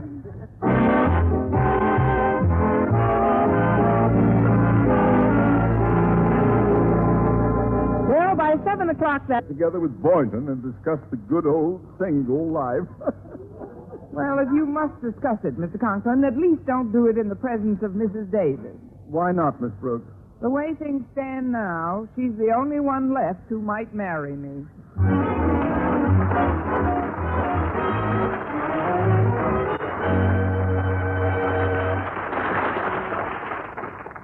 Mrs. Conklin's hoax to convince our principal that they were never really married and thereby get a fur coat when he re-courted her backfired rather badly.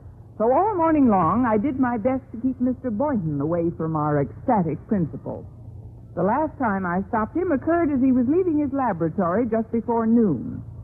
Why, Mr. Boynton, where are you going with those rabbit cages this time of day?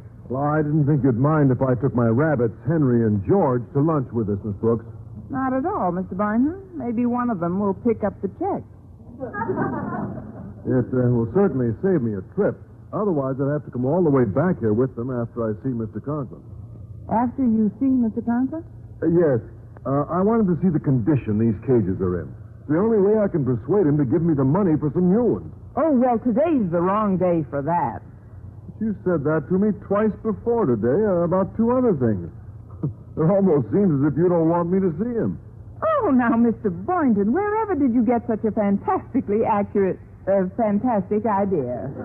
Why shouldn't I want you to see him? Oh, I don't know why. The few times I did catch sight of him today, he seemed excited and happy about something. I wonder what it is. Oh, well, I'll probably find out about it when I see him at your house tonight. Tonight? Oh, I knew there was something I had to tell you, Mr. Boynton. The dinner for tonight has been canceled. Mrs. Davis is very ill. Oh, I'm terribly sorry, Miss Brooks. Must have come on quite suddenly. What is it, flu? Virus? Bronchitis? That's right. Which one is it? Take your pick. It's the flu, Mr. Boynton. So, of course, we won't be able to make it, but any other night would be just fine. Hi, Mr. Boynton. Oh, hello, Alden. Boy, wait till you hear the latest about old Marblehead. Yes, Mr. Conklin. He's declared tomorrow a half holiday and commissioned one of the kids to go out and buy up all the fireworks he can find. Everyone thinks that Mr. Conklin's finally snapped his cap. You mean he's crazy? Yeah, as screwy as a hopped-up cucaracha and a bowl of hot chili.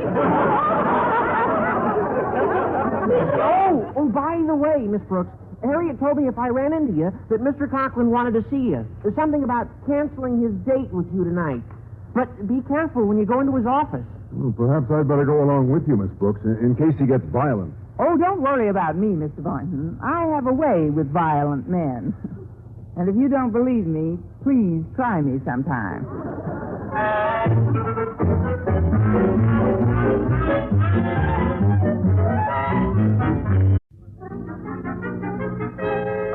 Now it's Our Miss Brooks, starring Eve Arden.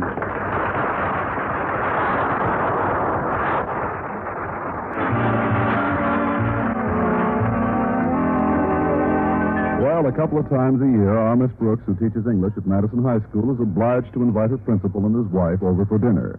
On these occasions, the fact that she's extremely fond of Mrs. Conklin and feels rather differently about her principal presents a problem. Yes, how to sprinkle ground glass in the food without getting them both. I was expecting the Conklins and Mr. Boynton for dinner last Thursday evening, but much to my surprise, Mrs. Conklin came over as I was finishing breakfast that morning. Good morning, Miss Brooks. Why, Mrs. Conklin, aren't you a little early? Dinner won't be ready for 11 hours yet. Oh, it's nothing like that. I had to see you before you went to school today. Oh, Miss Brooks, ever since you mentioned that beaver stole to me 10 days ago, I've decided I wanted it for Christmas more than I wanted anything for a long time. Well, I think you should have it, Mrs. Conklin. And so do I. After being married to Osgood for 20 years, I think I deserve a fur piece. After being married to Osgood for 20 years, you deserve the Brooklyn Bridge. You certainly do. Well, in the last 10 days, I've tried everything to get it. However, the day before yesterday, I hit upon the perfect solution to my entire problem. But I'm going to need your help. I simply want you to give this special delivery letter to Osgood. It came after he left the house this morning. That's all you want me to do? Certainly. The contents of this letter from his cousin really ought to do the trick. But how do you know the contents? I wrote it. You wrote it? Why, I had no idea you were his cousin, too. Oh, Miss Brooks, Mr. Conklin's cousin is in on this little hoax with me. She sent this letter from Cedarville, where we were married. You see, I asked myself when was the only time Osgood ever gave me everything I wanted. Then I remembered it was when he was courting me. So I decided to have him court me all over again. But how are you going to manage that? Well, I got the idea from a movie I saw a few years ago. You see, this letter says that recently it was discovered that the justice of the peace who married us had done so without a license. So technically we're not married. Of course, Osgood will try to remarry me, and that's when I have him over a barrel. I see. Well, it sounds fine, but there might be one possible catch. What's that, Miss Brooks? He might enjoy being over the barrel so much you might never get him off.